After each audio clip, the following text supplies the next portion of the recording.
Welcome to Rachel Talks Technique, the show where we dig into the Ballet Be Fit method. Rachel Talks Technique brings you learnings, techniques, and experiences from special guests. Our passion is to help you pursue yours. Here's your host, Rachel Withers. Hi guys, and welcome to Ballet Be Fit's live stream, Rachel Talks Technique.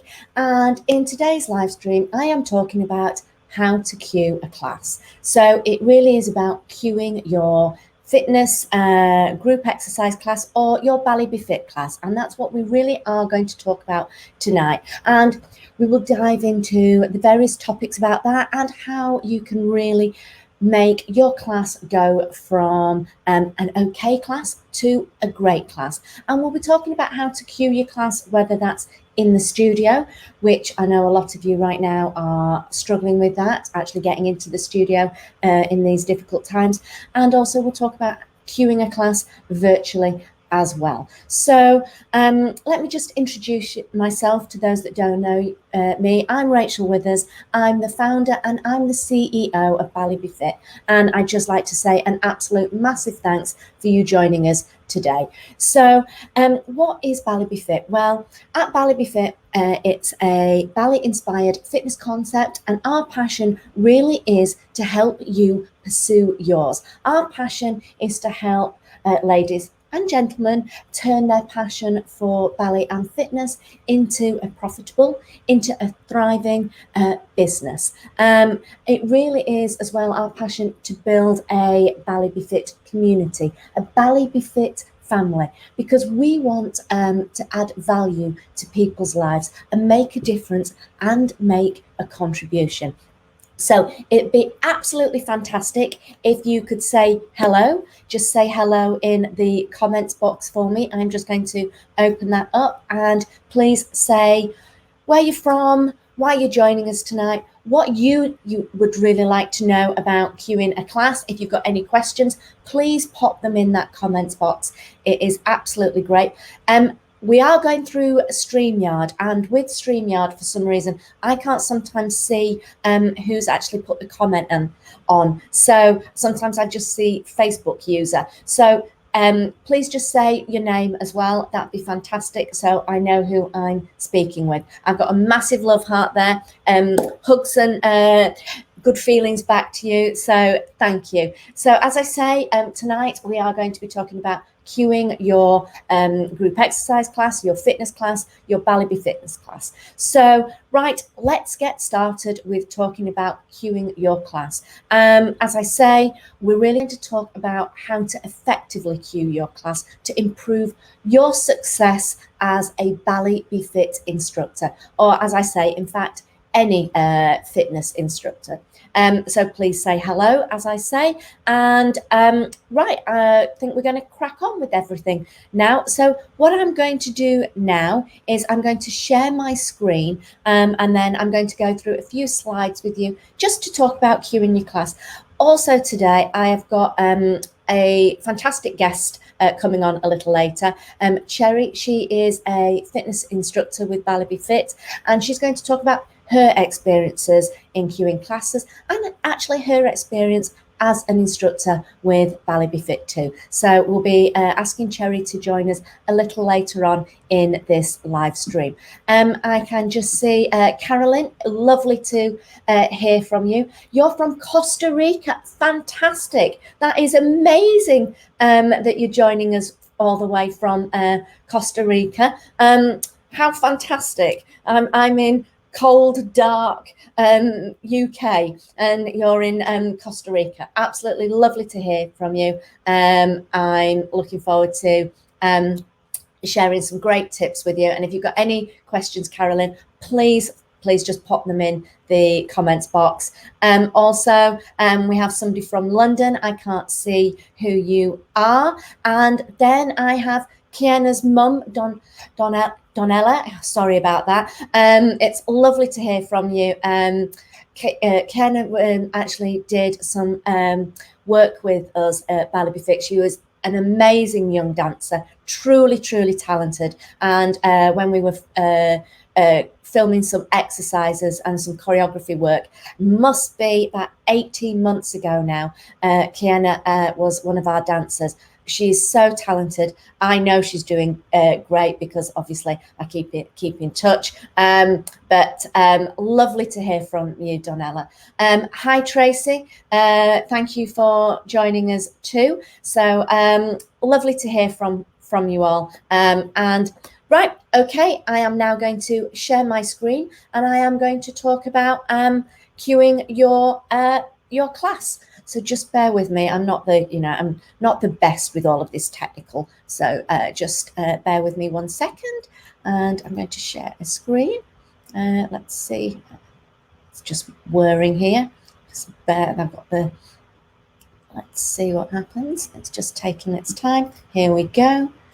There, I think you should be able to see my screen now. If for any reason you can't, just let me know, and I should be in a little box, I think, in the corner. Right, okay, so hello and welcome to Ballet Be Fit, and as I say, today we are going to be talking about cueing a class. So we're going to talk about really how to make your group exercise class, your Ballet Be Fit class, great. We're going to turn it from an okay class into a great class. It really is when your clients can get the steps easily and they can execute them with good technique, then the class just naturally flows and they will feel absolutely awesome. And you won't then have to really struggle to make the class feel great, because when you're cueing it well, it's just going to run so smoothly, and your participants, like I say, they're going to feel awesome. They're going to understand the technique, they're going to understand the movements, and they're going to get so much out of it that it's just going to absolutely lead to a great class. But more importantly for you and for your business, it's actually going to lead to a sold out fitness class, which is what we all want. So cueing really is very, very important.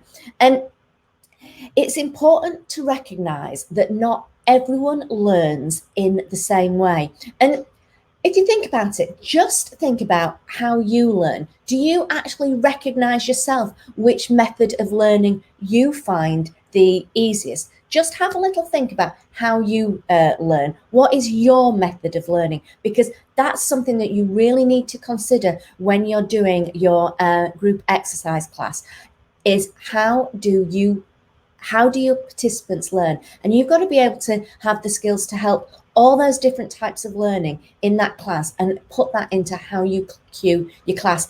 Hi, Shelby, great to have you here. Hi, Coley as well, lovely to have you here. And yes, Carolyn, is it nice and warm there? Yeah, so that is really lovely, yeah, and it's cold here. Okay, so let's go on to the types of learning. So as I say, not everyone will learn in the same way, and it's important, as I say, to recognize this. And as I say, recognize as well how you learn, because that will help you really understand how your clients learn when they're participating in one of your classes. So really do think about how do you actually learn things.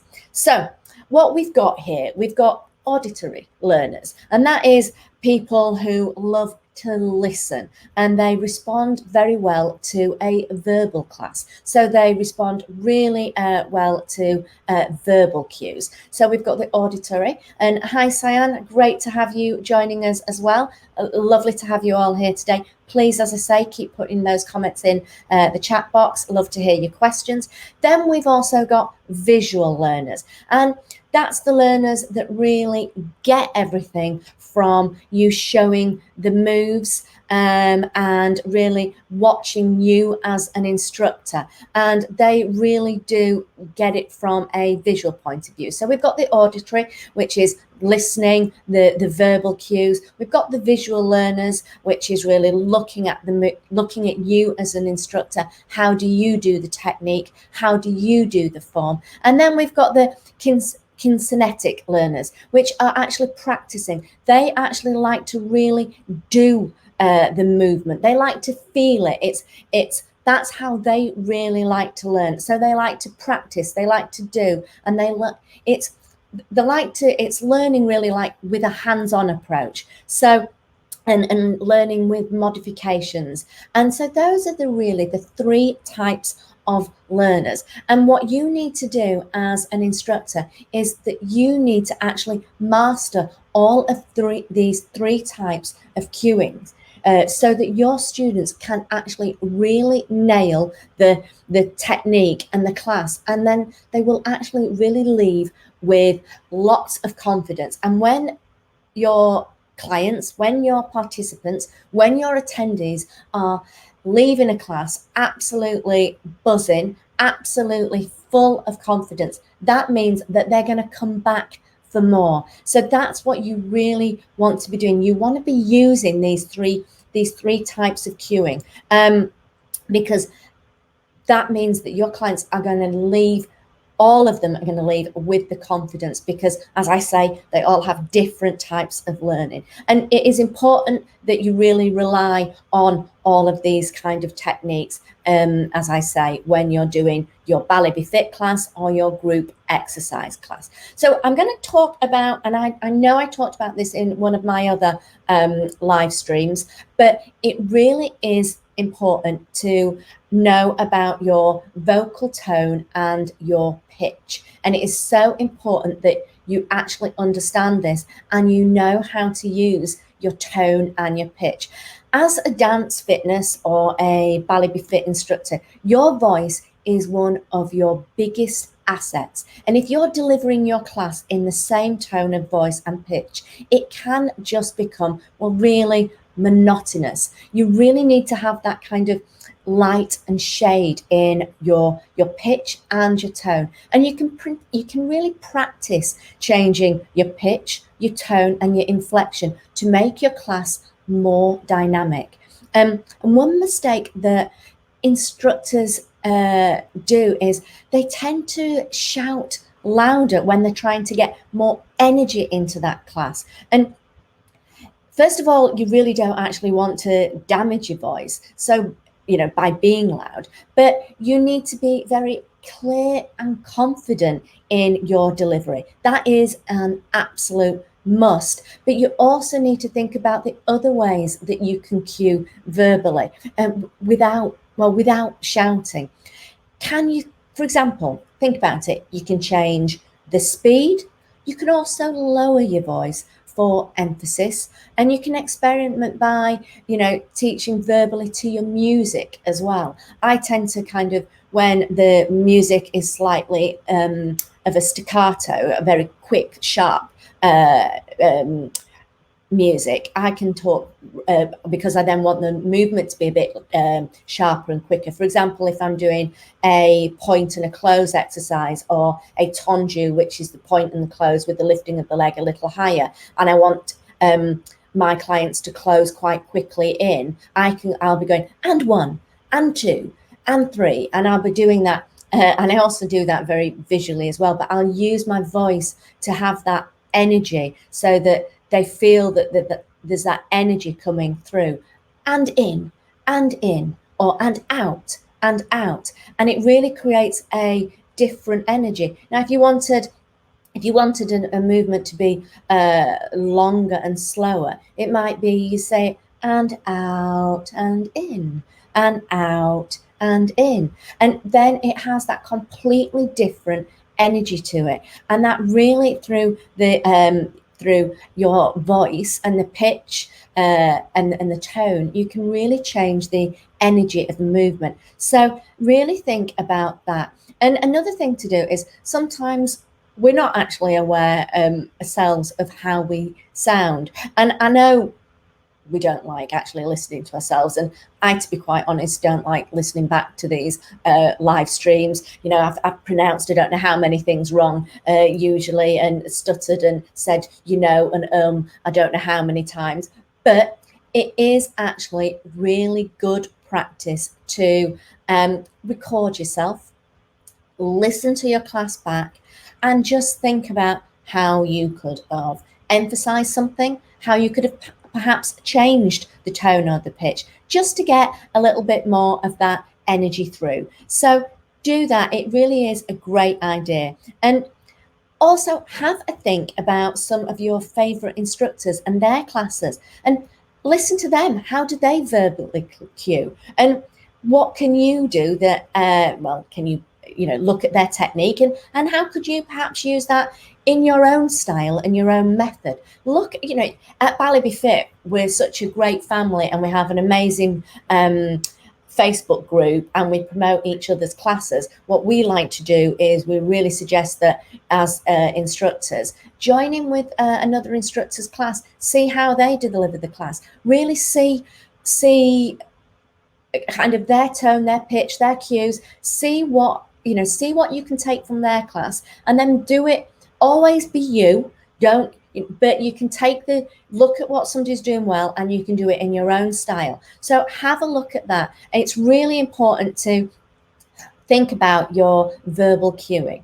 And then what we need to think about is we also need to think about our visual cueing, which clearly is non-verbal cueing. So that really is about cueing through, showing the movements to your class. So for example, you could be breaking down dance steps as you're doing them. So you could be really breaking it right down and showing them how to do that. And that's what we class as visual cueing. And you can also show your clients what not to do. It doesn't always have to be the right way. You can actually show them what not to do too, and that's really good. For example, if you were doing a rise exercise, you'd be wanting to make sure that they're centrally rising through the feet, and so you might demonstrate for them not to sort of sickle the foot or wing the foot the other way. So there's things that you can really demonstrate of what not to do, which sometimes goes in a lot better. And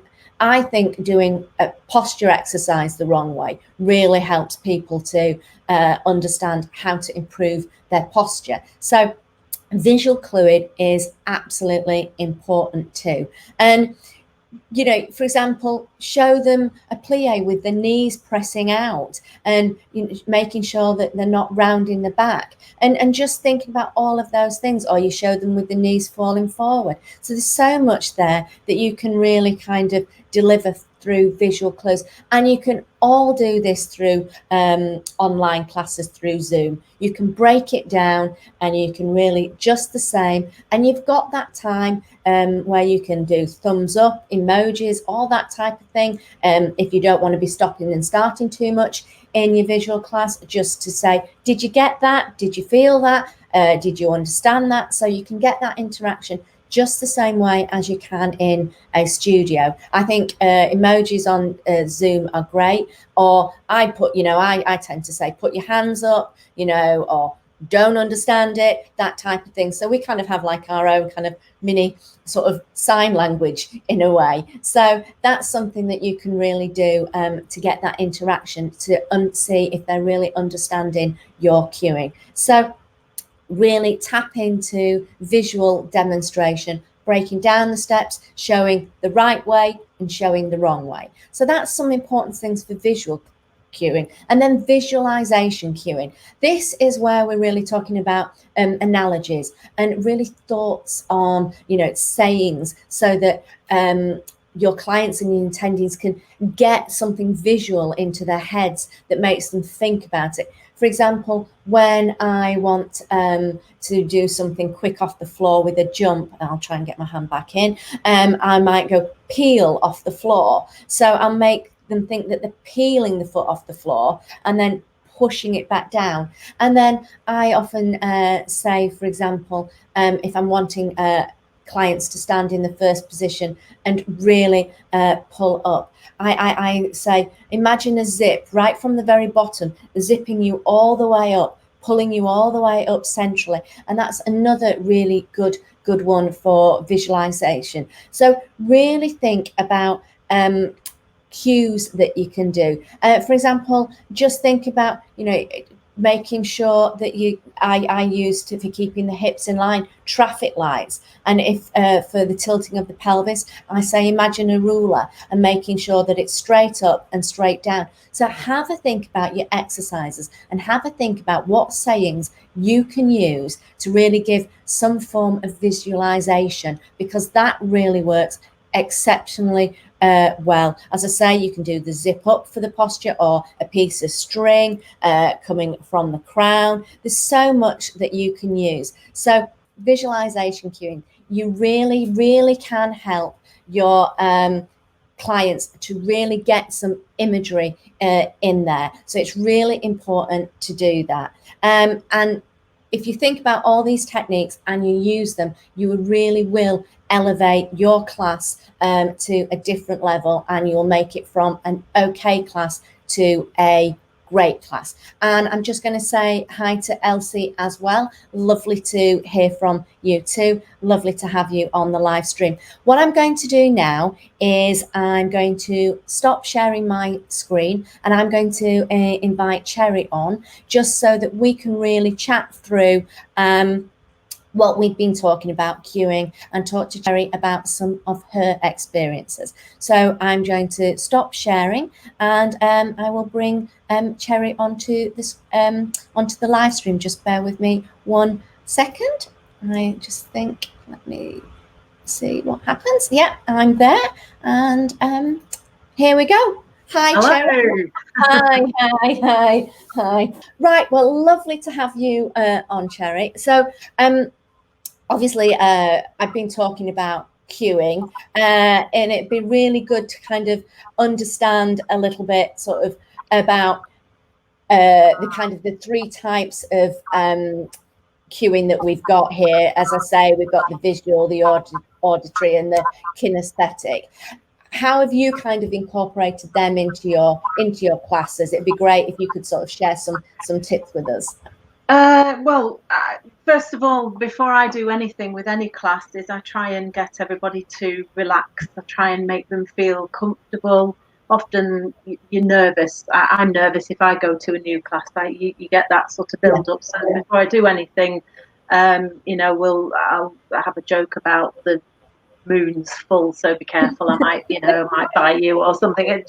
I just sort of try and release a bit of a bit of nerve and get them to relax a little bit. Then I tend to usually go through. I use gestures a lot anyway, right?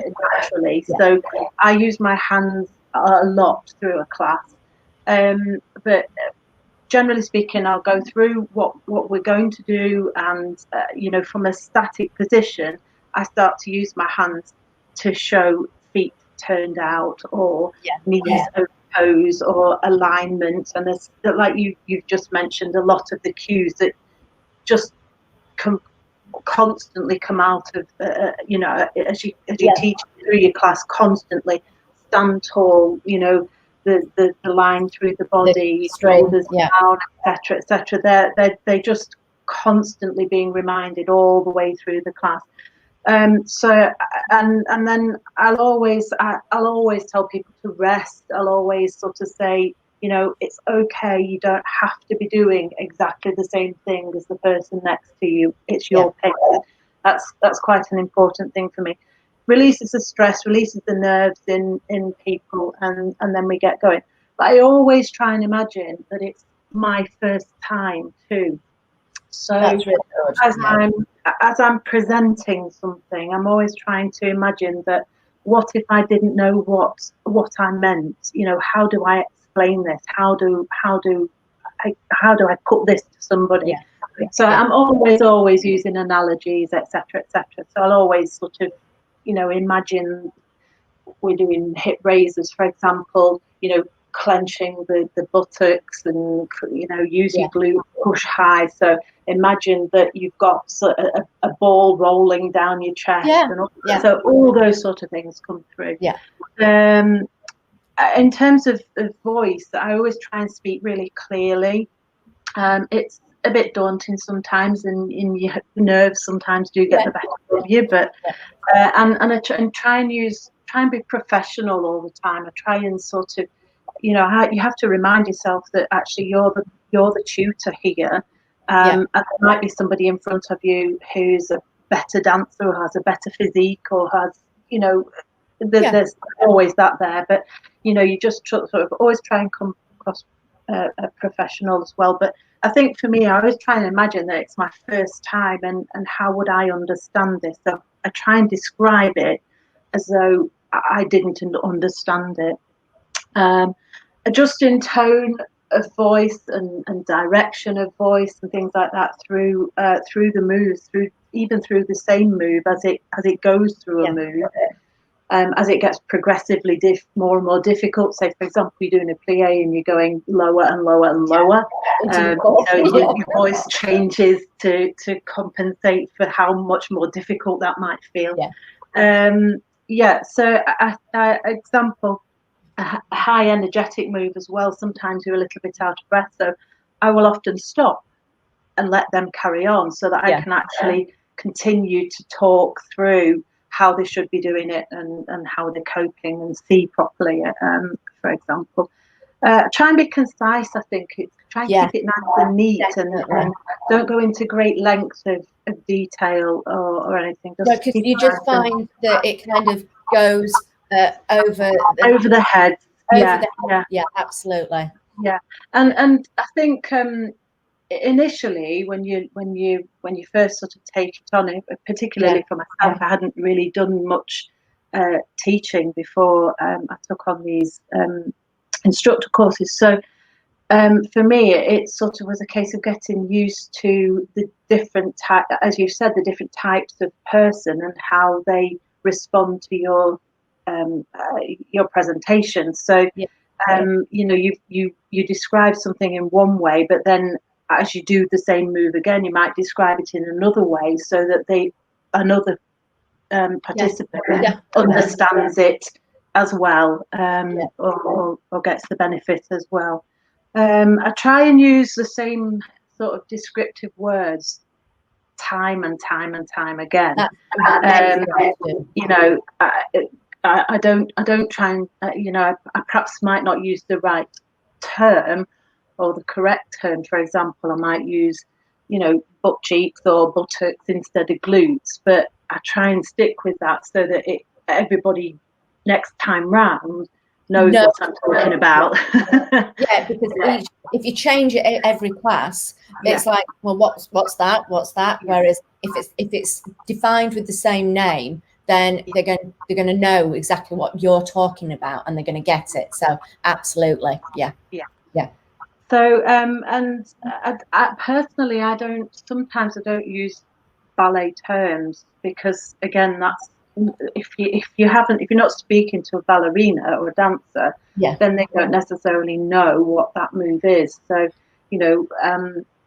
it might be that the arabesque, I just describe what we're doing. I describe where the weight is in the leg. I describe where the alignment is through the body.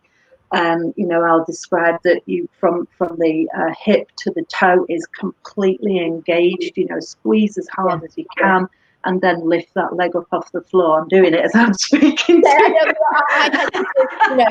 always call arabesque leg lifts.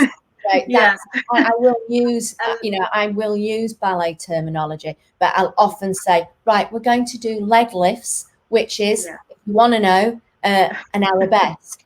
I was, as you were telling me then, I'm there. I'm my first arabesque. So I'll try very hard to sort of gesture with a move and sort of accentuate and so people really feel. So they actually feel the move rather than just do the move. I think is where. But I think personally, a good class would be a mix of cues all the way through to identify. So you're identifying your participant and their needs. You can't often do that over online classes so quickly or so easily, but in a studio you can see whether something's gone straight over somebody's head, or you can see whether it's sinking in or they're even taking any notice, because a lot of cases, people come to class for a little bit of escapism, and sometimes they just stand there for an hour and let it all just flow over. I just want to talk a little bit as well about exclusive and inclusive cueing. Now, for me, when I'm talking about a plie or a squat in, say, the first position, I tend not to say turn your feet out and go as low as you can, because what can happen is you can have a client that'll overturn out and then I'll go too far low, and they can damage the knees and they can overstretch. So for an inclusive way of doing it, I would say you turn your feet out to say 10 to 2 to make it really very structured, and then I'll say go as low as your knees over your toes, so that they understand where that is. And that's something that I think is really kind of very, very important in terms of cueing as well, is to be quite precise in where you want the movement to be, so that your attendees aren't actually kind of just going with the wrong technique or the wrong form. So I think exclusive and inclusive cueing is really quite important. Absolutely. And the more you get to know your students, then the easier it is to display that those cues. But certainly from the and my first rule of any group exercise is have an alternative move ready, because my participants range from 20 through to 78. One of my ladies is so. She cannot do what the 20-year-old can do. She can actually, but she thinks she can't. So my first rule is, and I have ladies with cancer. I have a pregnant lady now. So my first rule is have a regretted move or have an alternative move completely different to what somebody else is doing, so that they can carry on with the exercise, but they're not going to hurt themselves. You might know somebody might have a problem with their back, and a particular move is absolutely no good for that lady. So always there's something else on offer. Absolutely. But exactly that. How you've just described, I would say exactly what you did. Toes out at 10 to 2. Or more if you can go there, but turn your turns out 10 to make sure you're turning from your hip, make sure you're not turning, keep your weight in the right place, make sure that your tailbone's going straight down, that you're not sticking your bottom out, keep your chin high, blah blah blah. So much, isn't it? But I mean, and again, over Zoom, it's far more difficult to see if somebody's doing that correctly. So it's even more important that you keep on saying that through the moves. Exactly. If you're playing 8 times, you're probably going to describe what you're doing 5 or 6 times through those 8 moves. Constantly saying, keep your shoulders down, keep your chest open, keep your chin up, keep your breathe and smile. Exactly. I think saying breathe is so important, because, and especially when we're teaching it through Zoom, because you can't see that kind of breath. And I know, from the studio, I know that a lot of clients, they're holding it through. And for me, especially when we do like the stretching and the flexibility, if you're breathing that through, you're going to find that you're going to get so much more range of motion if you actually are breathing all the way through. So I think that that's something that's so important to tell your attendees to do that. And hi Ethan, and hi Clara, lovely to have you joining us on the live stream too. Sorry, but I do actually really think that that's so important to tell the clients to breathe and definitely have fun. Absolutely, yeah. I think one thing that I learned very early on in my group X days was that imagine that the people or the person that you're teaching is actually hard of sight. So it forces you to fully describe what you're doing. So you don't just say over there or over here, or, you know, arms in the air. You actually describe the full movement. So you're pulling up your body straight, like you say, zipping up from your heels, tucking that tailbone in, keeping that alignment. Imagine you're between two panes of glass, you know, and stay straight. You know, so and move out the right arm, move out the left arm, lift the right foot, point the right toe. You know, all those sort of things help. Again, it's just a thing. You know, imagine that somebody can't see you, and then you have to describe something so much more detailed than you might normally. Absolutely. And so we talked about cueing, and I think, tell me now how your experiences with, you've been with us how long with Ballet Be Fit now? How long have you been? I think a couple of years, but I didn't do my exam straight away.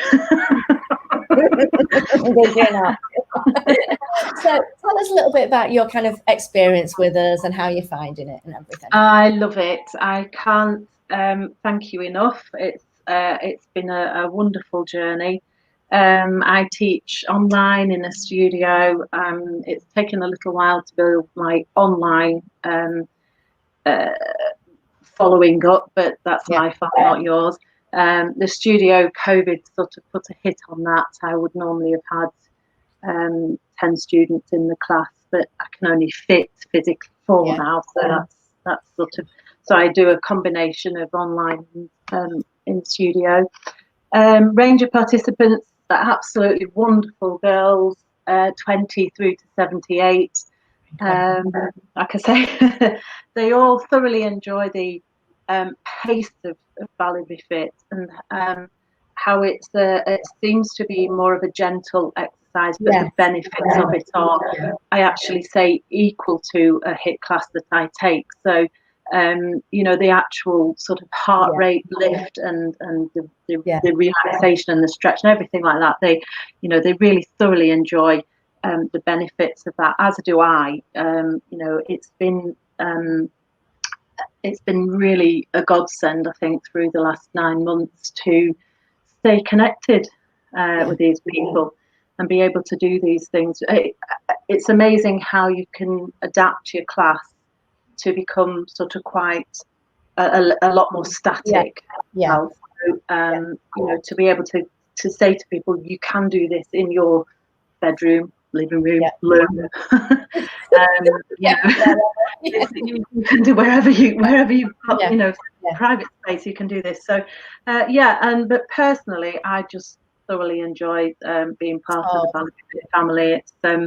It's fantastic, the support that's there. It's at every turn, and I just feel that the experience can really only get better from here. So that's just so lovely. So for people to be able to find you, I think we've just put some information on. We've put your email on and your number. And when are you, what days do you hold your online classes? When are you holding them? I do Thursday, 7 o'clock on a Thursday, and 9:30 on a Saturday at the moment. So depending on how it goes through the winter, we might try and get a few more in. But but at the moment, Thursday night, Saturday morning at 9:30. Yeah. Okay, so if anybody wants to join Cherry for her classes, we've got them all on in the comments box now. You can message Cherry direct, or you can actually go onto our website as well, and every instructor is on our website. So if you're in the Skipton area, Cherry's, there's a little map with a little hot area for Skipton where Cherry is, so you can contact her with directly through there as well. I'm just so, it's so lovely to hear for me your positive experiences for yourself with Ballet Be Fit, but also for your clients as well. I think it's really truly, it is rewarding, isn't it, when you see the benefits and everything of what's of participants. I love it. I love to see 6, 8, 10 weeks on, that couldn't do a bit of a plank or couldn't do the plie, couldn't get the movement, but yet they're 6 inches off the floor, or I love that progression. I love to see that, and they do. Otherwise they won't keep coming back. No, they wouldn't, would they? They wouldn't. So, okay. Well, thank you ever so much for joining us tonight. Thank you. Lovely to hear from you, and we always keep in touch. Anyway, we keep in touch with all of our instructors, and as I say, it is really good, isn't it, how we are such a family and we're all kind of connected through the Facebook, through our groups and everything, and we really do support one another. So as I say, you can check everything out to find Cherry and her classes. Thank you ever so much, and I'll catch up with you real soon. Yeah, see you soon. Thank you. Thanks. Bye-bye. Bye-bye. Bye. Bye. Okay, so as I say, hi Joe for joining us today as well. As I say, you can check all Cherry's classes out.